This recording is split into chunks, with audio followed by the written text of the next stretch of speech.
Good morning class. आज हम हमारे नए टेस्ट पेपर का सोल्यूशन बनाते हैं। हमारा जो टेस्ट फॉर्म नंबर है वो हमारे पास है 025862। ये सीजीएल के एग्जाम की टेस्ट सीरीज है जिसमें मैथ्स के टोटल 25 क्वेश्चंस आते हैं। तो हम इन 25 क्वेश्चंस का एनालाइज करते हैं आज के पेपर को स्टार्ट पहले क्वेश्चन से। पहला क्वेश्चन ये रहा हमारी स्क्रीन पर। इफ साइन p बराबर 15/22 then what is the value of 10p। अब देखो हम लोगों को पता है कि साइन थीटा या साइन p जो हमारे पास है वो क्या है, परपेंडिकुलर अपॉन हाइपोटेन्यूस। इसका मतलब हमारे पास अगर हम एक राइट एंगल ट्रायंगल बनाएं तो उसमें परपेंडिकुलर हमारे पास कितना है 15 और हाइपोटेन्यूस कितना है 22। हमें क्या चाहिए 10p की वैल्यू। अब 10p क्या होता है, परपेंडिकुलर अपॉन बेस। तो परपेंडिकुलर तो 15 बेस निकालना है। बेस क्या होगा, रूट में 22 का स्क्वायर माइनस में 15 का स्क्वायर। तो मेरे पास क्या जाएगा 22 प्लस 15 37, 22 माइनस 15 7, 37 इंटू 7 क्या जाएगा 259। तो क्या जाएगा 15 अपॉन रूट में 259। ये हमारे पास 10p की वैल्यू आ जाएगी 15 अपॉन रूट 259। तो ऑप्शन बी हमारा आंसर आ जाएगा। तो ये ट्रिग्नोमेट्री का बड़ा इजी सा क्वेश्चन है, बस हमें ट्रिपलेट रेशियो के बारे में पता होना चाहिए। नेक्स्ट क्वेश्चन देखते हैं 52 number. Average of 6 consecutive even numbers is 35। What will be the sum of smallest and largest even number among this 6 numbers. कह रहे 6 क्रमागत सम संख्याओं का औसत 35 है, तो 6 संख्याओं में से सबसे छोटी और सबसे बड़ी सम संख्या का टोटल बताना है कि क्या होगा। नेचुरल नंबर्स हो, इवन नंबर्स हो या ओड नंबर्स हो, एवरेज हमेशा बीच वाली संख्या होती है। तो हमारे पास 6 नंबर्स का एवरेज अगर 35 आ रहा है, इवन नंबर्स है तो 3 नंबर इवन इससे बड़े होंगे और 3 इवन नंबर इससे छोटे होंगे। तो क्या होगा 34, 32, 30। फिर हमारे पास आएगा 36, 38 और 40। ये हमारे पास वो 6 नंबर्स आ गए जिनका एवरेज हमारे पास क्या था 35 था। अब सबसे छोटा नंबर 30, सबसे बड़ा नंबर 40, हमें इनका सम चाहिए। तो सम क्या आएगा 30 प्लस 40 70। ये हमारे पास आंसर आ जाएगा। तो ऑप्शन बी हमारा सही आंसर आ गया। सबसे छोटी और सबसे बड़ी सम संख्या का योग 70, ये हमारा आंसर है। नेक्स्ट देखते हैं क्वेश्चन नंबर 53। कोट 3a बराबर 10a minus 36 degree, what is the value of a। हम लोगों को पता है कि कोट थीटा बराबर 10 थीटा के, ये दोनों आपस में कब बराबर होते हैं, जब दोनों के एंगल का सम 90 डिग्री होता है। तो कोट 3a बराबर 10a माइनस 36 डिग्री, ये दोनों आपस में कब इक्वल होंगे, जब दोनों के एंगल का सम क्या हो जाएगा 90 डिग्री। तो यहाँ से 3a प्लस a 4a, 36 उधर जाते ही प्लस का 90 प्लस 36 बना 126 डिग्री। तो 4a बराबर 126, तो a बराबर 126/4, या मैं क्या कह सकता हूँ 63/2 या 31.5। तो एंगल a कितना आ जाएगा 31.5 डिग्री। ये हमारा आंसर आ गया। ये क्वेश्चन भी हमारे पास ट्रिग्नोमेट्री का है, 51 भी ट्रिग्नोमेट्री का था। बैक टू बैक 2 क्वेश्चन हमारे पास ट्रिग्नोमेट्री के। नेक्स्ट क्वेश्चन देखते हैं 54 नंबर। 54 नंबर देखो DI का क्वेश्चन है। The line chart given below shows the sale of 2 companies A and B in 5 year. हमें कह रहे हैं ये जो लाइन ग्राफ है ये 5 सालों में कंपनी A और B की सेल को दिखाता है। अब हमें बताना क्या है, J1 the total sale of A in all year, J2 the total sale of B in all year, J2 minus J1 बताना है। J1 है सभी वर्षों में A की कुल बिक्री। A की अगर अपन बात करें तो ये A वाला डाटा है, तो सभी ईयर में अपन इसका टोटल निकाल लेते। तो हमारे पास यहाँ से क्या आ जाएगा 150, 350, 500, 1050, 1500, 1750। ये J1 आ गया। J2 क्या है, सभी वर्षों में B के द्वारा टोटल बिक्री, B वाली टोटल बिक्री निकाल लेते हैं। 950, 650, 1600, 16 और 7 2350, 2500, 2550। तो J2 हमारे पास क्या गया 2550, हमारे पास क्या गया 2550। अब J2 माइनस J1 बताना है। तो J2 माइनस J1 क्या करेंगे 2550 में से 1750 घटा देंगे तो मेरे पास क्या आ जाएगा 800। तो हमारा आंसर क्या आ जाएगा ऑप्शन डी। ऑप्शन डी हमारे पास आंसर आ जाएगा। चलिए नेक्स्ट क्वेश्चन की ओर बढ़ते हैं। कुछ लोग इसको यहाँ डिफरेंस से भी करने की कोशिश करते हैं। डिफरेंस से कैसे करते हैं? इन दोनों का डिफरेंस निकाला 800, इन दोनों का जो डिफरेंस निकाला 300, इन दोनों का डिफरेंस निकाला 200, फिर इन दोनों का जब डिफरेंस निकालूंगा तो ये माइनस का 300 आएगा क्योंकि ए की वैल्यू ज़्यादा है बी से। यहाँ पर इन दोनों का डिफरेंस निकालूंगा माइनस का 200, माइनस का 300 प्लस का 300 कट गया, माइनस का 200 प्लस का 200 कट गया, तो सिर्फ डिफरेंस कितना बचा 800। तो ऑप्शन डी हमारा आंसर इस तरह से भी निकाला जा सकता है। नेक्स्ट क्वेश्चन देखते हैं, question number 55। Half of the perimeter of a rectangle is 30 centimetre. If the length of the rectangle is 6 centimetre more than its breadth, then what is the area of rectangle. हमें कह रहे rectangle के परिमाप का आधा 30 centimetre है। Rectangle का जो पेरीमीटर होता है वो हमारे पास होता है 2 इंटू एल प्लस बी। अगर उसका आधा दे रखा है मतलब एल प्लस बी कितना दे रखा है 30 सेंटीमीटर, और एल और बी का डिफरेंस जो है वो कितना दे रखा है 6 सेंटीमीटर, क्योंकि कह रखा है कि इसकी लंबाई जो है चौड़ाई से 6 सेंटीमीटर अधिक है। तो दोनों का टोटल पता है, दोनों का डिफरेंस पता है, तो एल की वैल्यू क्या होगी इन दोनों के टोटल का आधा 18 सेंटीमीटर। बी की वैल्यू क्या होगी दोनों के डिफरेंस का आधा 12 सेंटीमीटर। हमें रेक्टेंगल का आयत का एरिया बताना है। तो एरिया क्या होता है लंबाई गुना चौड़ाई, एल इंटू बी, 18 गुना 12, तो क्या आ जाएगा 216 सेंटीमीटर स्क्वायर। ऑप्शन सी हमारा आंसर आ गया। तो ये मेंसुरेशन का बड़ा इजी सा क्वेश्चन है, बस फॉर्मूले आने चाहिए। जैसे हमें फॉर्मूले पता होंगे सारी बेसिक टर्म्स तो हम आराम से आंसर निकाल लेंगे। नेक्स्ट क्वेश्चन की ओर बढ़ते हैं, question number 56। A chord of length 48 centimeter is at a distance of 7 centimeter from the center of circle. What is the length of the chord of the same circle which is at distance of 15 centimeter from the center of circle? हमारे पास ये हमने एक circle बनाया, ये circle का centre है। हमें कह रहे हैं सर्किल के सेंटर से 7 सेंटीमीटर दूरी पर एक जीवा है ए बी जिसकी लेंथ हमें क्या दे रखी है 48। तो ये जो ओ डी है वो सेंटर मान लिया, ये बिंदु डी मान लिया, इसको 2 बराबर भागों में बांटेगा। तो इस जीवा की लेंथ 48, तो ये वाला पार्ट 24 और ये भी 24। अब हमें यहाँ पर जीवा की लेंथ 24 पता है, सेंटर से दूरी पता है 7, ये 90 डिग्री का कोण बनाएगा।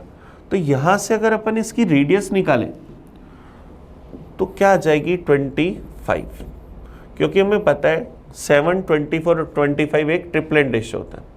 अब हमें वृत्त की रेडियस नहीं बतानी, बोल रहे केंद्र से 15 सेंटीमीटर दूरी पर, इस सेंटर से अगर मैं 15 सेंटीमीटर दूर चलूं और यहाँ पर एक दूसरी जीवा बनाऊं पी क्यू, तो हमें क्या करना है इस पी क्यू की लेंथ बतानी कि क्या होगी। अब मेरे को पता है ये 15 है, सर्किल की जो रेडियस है वो 25 थी, तो यहाँ भी 25 होगी। तो मेरे पास ये 15, ये 25, तो ये कितनी हो जाएगी 20, ये 20, तो ये भी क्या होगी 20। तो पूरे पी क्यू की लेंथ 20 प्लस 20 क्या आ जाएगी 40 सेंटीमीटर। ऑप्शन सी हमारा आंसर आ जाएगा। बस हमारा आंसर आ गया। चलिए नेक्स्ट क्वेश्चन की ओर बढ़ते हैं, question number 57। What is the value of this. हमें इसका मान बताना है कि क्या होगा। सिंप्लीफिकेशन का क्वेश्चन है, बड़ा इजी सा। तो अगर मैं इन टर्म्स को लिखना शुरू करूं तो क्या 7 इंटू 4 डिवाइड में 8 अपॉन के अंदर 5 इंटू 25 डिवाइड में 125 प्लस के अंदर 5 इंटू 4 डिवाइड में 8 अपॉन में 8 इंटू 4 डिवाइड में 16, तो इंटू 1/16 माइनस के अंदर 7 इंटू 4 डिवाइड में 2 अपॉन के अंदर 8 इंटू 7 डिवाइड में 4, तो इंटू में 1/4। तो यहाँ से 4 से चला गया 2 बार, 25 इंटू 5 125, 125 चला गया, तो पहली टर्म बची 7/2 प्लस के अंदर यहाँ से 4 से चला गया 2 बार, 4 से चला गया 4 बार, 4 से चला गया 2 बार, तो ये 5/2 वाला 2 नीचे आएगा, 2 इंटू 2 क्या बनेगा 4, तो क्या आ गया 5/4। फिर यहाँ से अगर अपन इसको देखें तो ये 4 से चला गया 2 बार, ये चला गया 2 बार, 7 दूनी 14 बटा में 14, तो 14 से 14 कट गया तो माइनस में 1। तो हमारे पास क्या बचा 7/2। 5/4 में से अगर मैं 1 घटा दूँ तो क्या आएगा 1/4, तो एलसीएम क्या गया 4, तो क्या जाएगा 14 + 1 15/4, 15/4 हमारा आंसर आ गया। तो ऑप्शन ए इसका बिल्कुल सही आंसर आ जाएगा। बस सिंप्लीफिकेशन का क्वेश्चन है, हम चाहे तो अपने अकॉर्डिंग स्टेप कम या ज़्यादा कर सकते हैं। चलिए नेक्स्ट क्वेश्चन की ओर बढ़ते हैं। 58 number, what is the value of this. हमें इसका मान बताना है कि क्या होगा। हमारे पास फंक्शन है sine theta plus cos theta upon में sine theta minus cos theta plus sine theta minus cos theta upon में sine theta plus cos theta. तो अब देखिए अगर अपन इसका एलसीएम ले लें तो एलसीएम आएगा sine theta minus cos theta into के अंदर sine theta plus cos theta, ऊपर क्या जाएगा sine theta plus cos theta का whole square plus sine theta minus cos theta का होल स्क्वायर। तो ये तो अलजेब्रा का एक फॉर्मूला होता है, a प्लस बी का whole square plus a minus B का होल स्क्वायर क्या होता है 2a² into B square, 2 sine square theta plus cos square theta, बटा में क्या आएगा a plus B into a minus B, a² minus B square, तो क्या sine square theta minus cos square theta. अब sine square theta plus cos square theta 1 होता है, तो क्या जाएगा 2 अपॉन में sign square theta minus cos square theta, ये हमारे पास टर्म बन जाएगी। तो अब ऐसा कोई ऑप्शन है, बिल्कुल ऑप्शन बी हमारा आंसर आ जाएगा। ये हमारे पास आंसर आया। किसी और टर्म में इसको चेंज करता तो वो उस और टर्म में भी लिख सकते थे, क्योंकि हमें पता है sign square theta minus cos square theta, कोस माइनस का कोस 2 थीटा होता है, तो उस तरह से भी ऑप्शन देता तो हमारा आंसर वैसा भी आ सकता था। नेक्स्ट क्वेश्चन की ओर बढ़ते हैं। 59, ए ladder is resting against A wall, the angle between the foot of ladder and the wall is 45 degree and the foot of ladder is 6.6 meter away from the wall, the length of ladder is। ये हमारे पास धरातल है, ये हमारे पास दीवार है, इस दीवार के सहारे कोई एक सीढ़ी खड़ी, ये सीढ़ी जो है इसका जो बेस है वो दीवार से 6.6 मीटर दूरी पर है, और जो सीढ़ी है और सीढ़ी के पैर और दीवार के बीच का जो कोण है वो हमारे पास कितना है 45 डिग्री। ये हमारे पास 45 डिग्री का एंगल बना रही है। तो हमें क्या करना है, सीढ़ी की लंबाई बतानी है। अब ये 45 डिग्री तो ये भी 45 डिग्री, ये 6.6 तो ये 6.6, और सीढ़ी की जो लंबाई होगी वो इसकी √2 गुना होगी, तो 6.6 इंटू √2 मीटर, ये सीढ़ी की लंबाई आ जाएगी। तो ऑप्शन क्या आ जाएगा ए, 6.6 इंटू √2, ये हमारा आंसर आ गया। चलिए नेक्स्ट क्वेश्चन देखते हैं। Question number 60, if a plus 1 upon a is equal to 8, then what is the value of a की पावर 4 plus 1 upon a की पावर 4। अब a plus 1 upon a equal to 8 दे रखा है, अगर हम इसका स्क्वायर कर दें तो क्या बनेगा a² plus 1 upon a² plus 2 बराबर 8 का स्क्वायर 64, तो a² प्लस 1 अपॉन a² बराबर 64 माइनस 2 मतलब 62। अब a² प्लस 1 अपॉन a² की वैल्यू आ गई, लेकिन a की पावर 4 चाहिए, इसका फिर से स्क्वायर कर देंगे तो a की पावर 4 प्लस 1 अपॉन a की पावर 4 प्लस 2 बराबर 62 का स्क्वायर, तो 62 का अगर अपन स्क्वायर करें तो क्या आ जाएगा 3604, 6 दूनी 12 और 2 24, इसको ऐड कर देंगे तो क्या आ जाएगा 3844। अब 2 इधर आते ही माइनस का, तो a की पावर 4 प्लस 1 अपॉन a की पावर 4 बराबर क्या आ जाएगा 3842, ये हमारा आंसर आ जाएगा। तो ऑप्शन क्या आ जाएगा बी, ऑप्शन बी इसका सही आंसर आ गया। चलिए नेक्स्ट क्वेश्चन की ओर बढ़े, ये अलजेब्रा का क्वेश्चन था। नेक्स्ट क्वेश्चन देखते हैं 61 नंबर। देखो 61 हमारे पास फिर से डीआई का क्वेश्चन है, सिंगल ही क्वेश्चन है। क्या करे, the flowing bar graph shows the income and the expenditure in lakh rupees of 5 families in the year 2021। 5 हमारे पास यहाँ पर हम लोगों को फैमिलीज दिखा रखी है और उनके एक्सपेंडिचर और हमें इनकम की वैल्यू दिखा रखी है। हमें क्या बताना है, what is the saving of family A C and E together. परिवार ए, सी और ई की कुल बचत बतानी है कि कितनी है। तो अब देखो हमें सेविंग चाहिए, सेविंग हमें पता है इनकम माइनस एक्सपेंडिचर, ए चाहिए, सी चाहिए और ई चाहिए, इन तीनों की चाहिए बचत। इसने 25 कमाए 12 खर्च कर दिए तो बचाएगा कितने 13। सी ने 18 कमाए 10 खर्च कर दिए तो बचाएगा कितने 8। और ई ने 10 कमाए 9 खर्च कर दिए तो बचाएगा कितने 1। तो मेरे पास इन सब का टोटल क्या आ जाएगा 22 लाख। तो सबका टोटल क्या आ जाएगा 22 लाख। ऑप्शन डी हमारा आंसर आ जाएगा। हमसे पूछा गया परिवार ए, सी और ई की कुल बचत, तो आंसर आया 22 लाख। चलिए नेक्स्ट क्वेश्चन देखें 62 number. If the difference between two number is 20% of their sum then what is the ratio of largest number and smallest number. हमें कहा गया दो संख्याओं के बीच का अंतर उनके योग का 20% है, तो बड़ी संख्या और छोटी संख्या का अनुपात बताना है। मान लिया दो नंबर है ए और बी, इन दोनों का जो डिफरेंस है वो इन दोनों के टोटल का 20% है। तो a माइनस बी बराबर a प्लस बी 20% को क्या हम 1/5 लिख सकते हैं। तो इस 5 का ऊपर मल्टीप्लाई करें तो 5a माइनस 5b बराबर a plus B.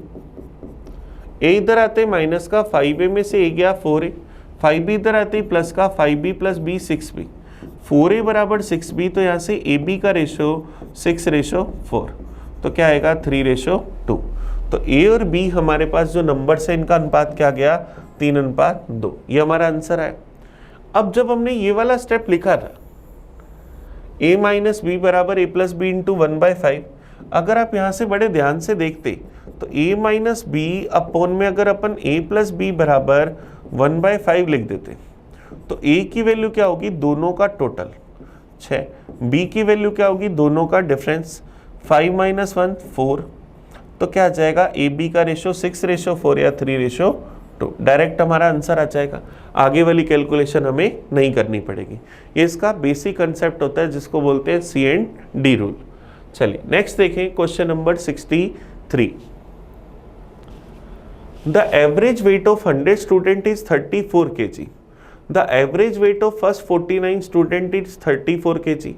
Last 50 student is 32 kg. Then what is the weight of 58 student? 50वें छात्र का हमें भार बताना है कि क्या होगा। 100 स्टूडेंट से इनका जो एवरेज वेट है वो हम लोगों को दे रखा है 34 kg। पहले वाले 49 फर्स्ट 49 स्टूडेंट का जो एवरेज है वो हम लोगों को दे रखा है 34 kg। और लास्ट वाले जो 50 स्टूडेंट्स हैं इनका एवरेज हम लोगों को दे रखा है 32 kg।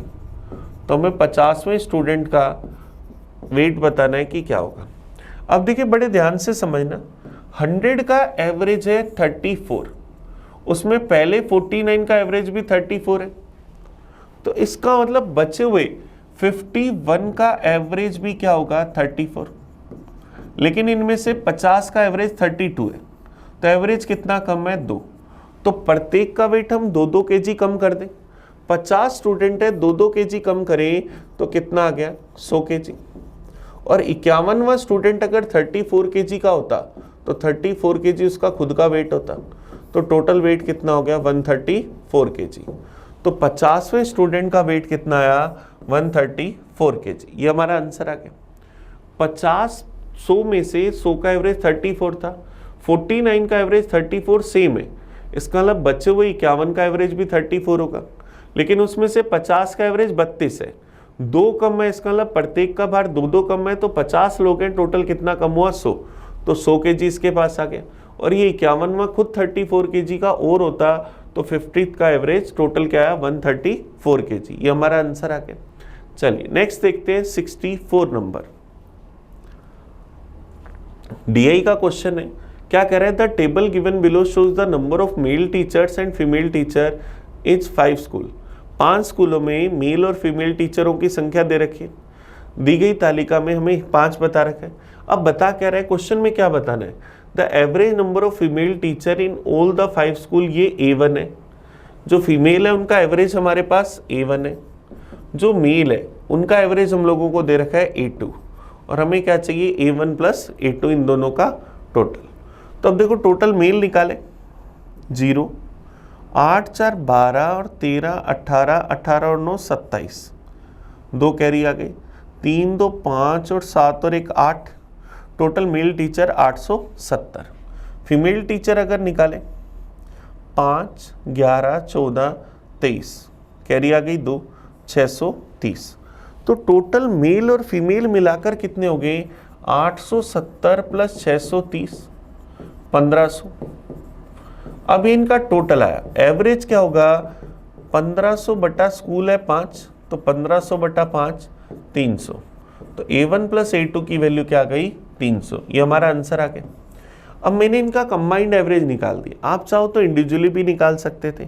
870 मेल टीचर का टोटल आया तो A2 की वैल्यू होगी 870 बटा 5, 5 से गया 1 बार बच जाएगा 3 37, चला जाएगा 7 बार 2 20, चला जाएगा 4 बार।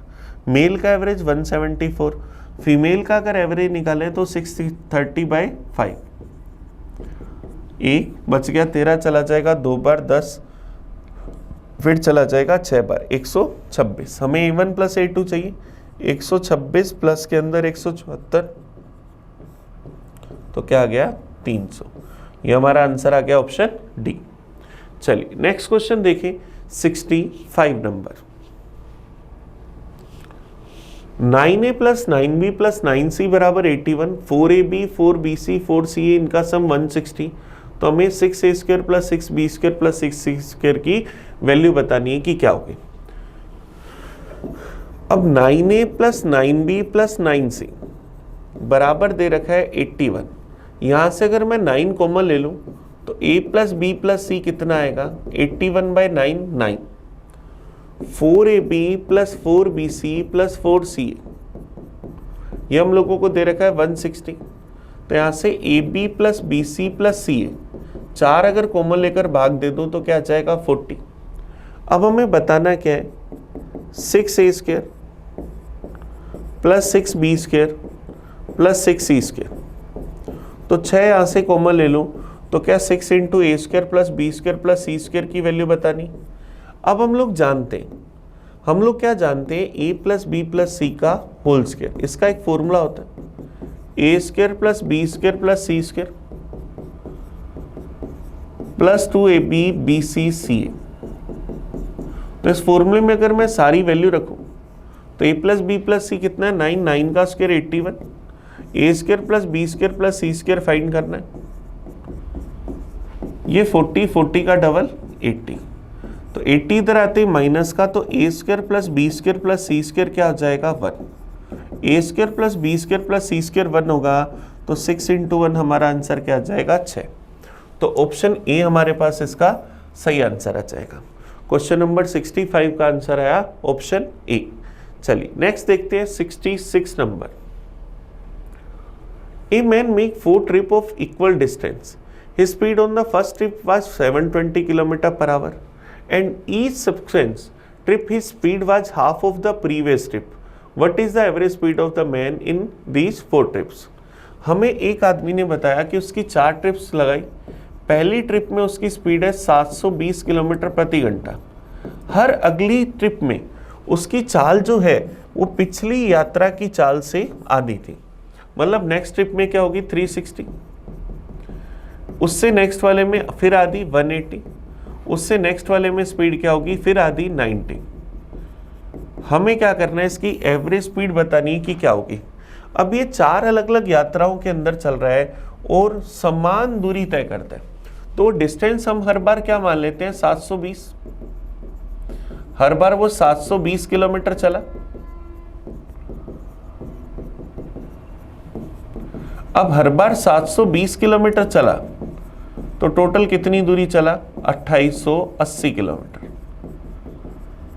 अब पहली बार 720 किलोमीटर गया, 720 की स्पीड से टाइम लगा 1 घंटे, 360 की स्पीड से 2 घंटे, 180 की स्पीड से 4 घंटे और 90 की स्पीड से 8 घंटे।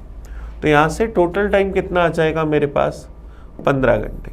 2880 किलोमीटर चले 15 घंटे में, तो एवरेज स्पीड क्या होगी total distance upon total time 2880 बटा में 15, 15 से भाग गया एक बार, बच जाएगा 138 चला जाएगा 9 बार, 135 बच जाएगा 3, 30 फिर चला जाएगा 2 बार।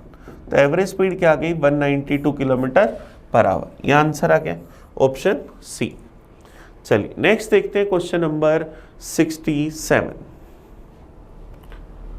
A person invested a sum of 15,500 in 3 different schemes of simple interest at an annual rate of 4%, 6% and 10%. At the end of 1 year, he got same interest in all 3 schemes.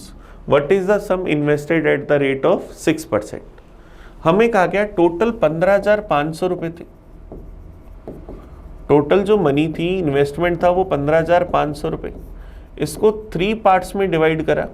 मान लिया तीनों भाग ABC थे। इन तीनों भाग में ब्याज की जो दर थी वो 4%, 6% और 10% थी। 1 साल के बाद सिंपल इंटरेस्ट जो मिला वो मिला सेम। तो हमें क्या करना है, 6% पर दी गई इन्वेस्ट की गई राशि बतानी। तो अब देखो हमें पता है A पर 4% से ब्याज मिला तो 1 साल में A का 4% मिलेगा, B का 6% मिलेगा और C का 10%। ये सब आपस में क्या है, बराबर। तो यहाँ से अगर ABC का रेशियो निकालें, परसेंटेज से परसेंटेज हर जगह कट गया। A की वैल्यू 6 × 10 60, B की वैल्यू 4 × 10 40 और C की वैल्यू 4 × 6 24। यहाँ 4 से अगर काट दें तो क्या आ जाएगा 15:10:6। तो टोटल इन्वेस्टमेंट को हमने किस रेशियो में डिवाइड करा, 15:10:6 में। हमें दूसरा भाग चाहिए, बी की वैल्यू चाहिए। टोटल है 15,500, रेशियो का टोटल 31, वैल्यू चाहिए 10 की। तो क्या आ जाएगा 500 × 10 5,000 रुपये। तो बी की वैल्यू क्या आ गई 5,000 रुपये। तो दूसरे का इन्वेस्टमेंट 5,000। ये हमारा आंसर आ गया। चलिए नेक्स्ट देखते हैं question number 68। In triangle PQR, Q is equal to 90 degree, QX is perpendicular to PR. If PQ is equal to 15, PR 25, then what is the ratio PX और XR? हम एक right angle triangle बनाते हैं PQR, जिसके अंदर हमें पता है एंगल Q कितना 90 डिग्री। अब QX जो है PR पर लंब है। QX जो हमने बनाया ये PR पर लंब है। PQ 15 है, PR हमारे पास 25 है, तो QR कितनी होगी 20। तो हमें क्या करना है, PX और XR का रेशियो बताना है कि क्या होगा। चलिए अब अपने पास एक फॉर्मूला होता है, PQ² बराबर PX इंटू के अंदर XR, PX इंटू में PR। तो यहां से PX की value PQ² upon PR, same ऐसा ही फॉर्मूला होता है, QR² बराबर RX इंटू के अंदर RP। तो RX की वैल्यू या XR की वैल्यू QR² अपॉन में PR। तो इसकी जगह मैं लिख सकता हूं PQ² अपॉन में PR, इसकी जगह मैं लिख सकता हूं QR² अपॉन में PR। दोनों जगह PR से PR कट जाएगा। तो PQ² रेशियो के अंदर QR², PQ है 15, 15 का स्क्वायर 225, QR 20, 20 का स्क्वायर 400, 25 से काट दें तो 9:16। तो इन दोनों साइड्स का रेशियो क्या गया 9:16। ये हमारा आंसर आ गया। या हम यहाँ से सबसे पहले इस लंब की लंबाई निकालते, हम QX की लेंथ निकालते। तो QX की लेंथ क्या आती, 15 × 20 बटा में 25, 4 × 12। ये 15, 12 तो ये कितना आता 9, ये 20, ये 12 तो ये मेरे पास कितना आता 3 का 4 गुना, 5 का 4 गुना, तो 4 का 4 गुना 16। तो ये 9 और 16 आ जाती। डायरेक्ट हम इस तरह से भी कर सकते थे। चलिए नेक्स्ट क्वेश्चन देखते हैं, question number 69। A is thrice as good as workman as B together they can finish a work in 32 days. In how many days will be alone complete the same work? A B से 3 गुना अच्छा काम करने वाला कारगर है। B की efficiency 1 तो ए की एफिशिएंसी 3, दोनों मिलकर इस काम को करते हैं 32 दिन में। तो बी अकेला काम करेगा कितने दिन में ये बताना है। दोनों की टोटल एफिशिएंसी 4, टाइम 32 दिन, तो टोटल वर्क क्या आएगा 32 × 4 128। और यही काम बी से कराना है, तो बी कितना टाइम लेगा, टोटल वर्क अपॉन एफिशिएंसी 128/1 128 दिन, ये हमारा आंसर आ जाएगा। तो बी कितना टाइम लेगा, 128 डेज। ऑप्शन ए हमारा आंसर आ गया। नेक्स्ट क्वेश्चन देखते हैं, question number 70। After 2 successive discount of 40% and 20%, an article is sold for ₹4632। What is the mark price of the article? 2 discount है, 40% और 20%। दोनों का अगर मैं नेट डिस्काउंट निकालूं तो क्या लिखूं, A + B माइनस में A × B/100, तो 60 माइनस में 8 मतलब 52। नेट डिस्काउंट कितने परसेंट का, 52% का। तो MRP अगर 100%, डिस्काउंट अगर 52%, तो सेलिंग प्राइस 48%, और 48% की वैल्यू 4632। हमें क्या चाहिए, MRP। तो 4632 की वैल्यू 48%, वैल्यू चाहिए 100% की। परसेंटेज से परसेंटेज गया, 4 से गया 12 बार, 4 से चला गया 1158 बार, 12 से काटूं, 12 नहीं में 108, 78 फिर चला जाएगा 6 बार, 9650 रुपये। तो इसका MRP क्या गया, 9650 रुपीज। ऑप्शन डी हमारा आंसर आ गया। चलिए नेक्स्ट क्वेश्चन देखते हैं, 71।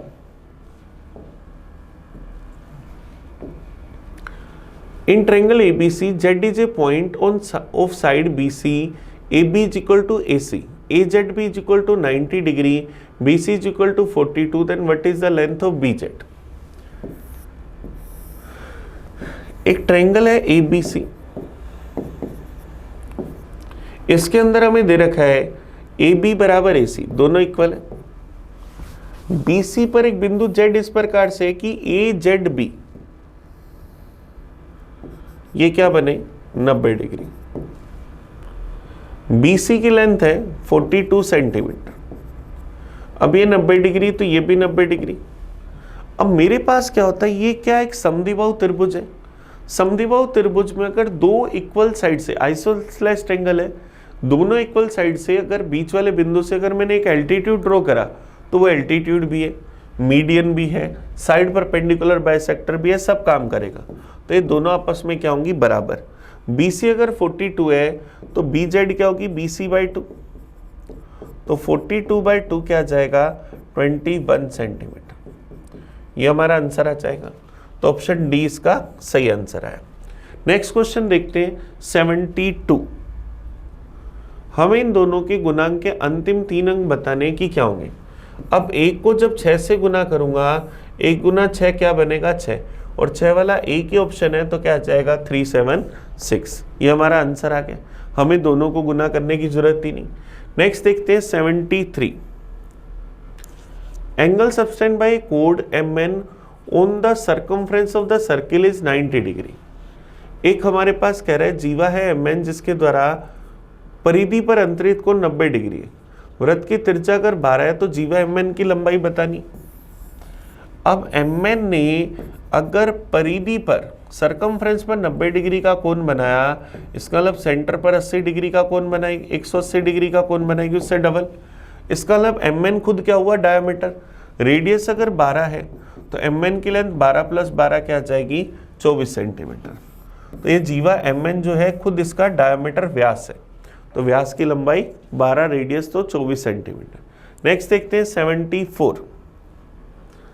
A/B/C हमें दे रखा है, ये वैल्यू हमें दे रखी है, तो B का मान बताना है कि क्या होगा। ए बी सी का रेशो हम लोगों को दे रखा है 2:3:5। इसको मान लिया 2x 3x और 5x। 5b माइनस में a प्लस 2c बराबर 115 है। b की जगह 3x रखा तो 15x माइनस में 2x प्लस 10x बराबर 115। तो 23x बराबर 115, तो x का मान क्या आया 5। x का मान 5 आया तो b की वैल्यू क्या है 3x, तो 3 गुना 5 क्या आ जाएगा 15। तो ऑप्शन ए हमारा आंसर आ जाएगा, b की वैल्यू 15 आ गई। नेक्स्ट देखते हैं 75 number. When sell an article at a profit of 20%, if the both the cost price and selling price are reduced by 20 rupees, then the profit become 40%। यहाँ profit 40% हो जाता है, 20% की जगह हिंदी में करेक्शन करना।